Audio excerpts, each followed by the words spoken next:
马图穿着具有原住民族的风格，同时各时尚的衫。这是2022草台南跨界时尚展览，今年特别邀请各位原住民族国宝工艺大师，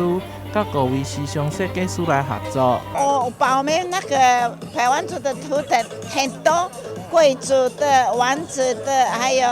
一般平民的，还有巫师的袋子，还有很多的那个啦。那个图腾啊，它给它拼在一起，对。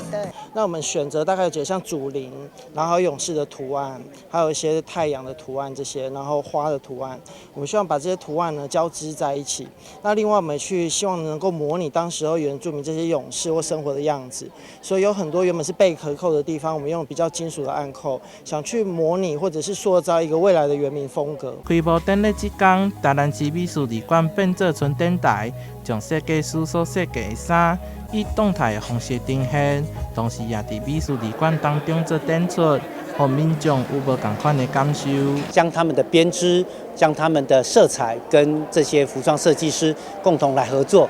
让民众可以感受到说传统跟所谓的时尚的一个非常棒的一个结合，同时也让台南过去的纺织的一个大城重新让大家认识。所以我想这也是台湾在走向国际上如何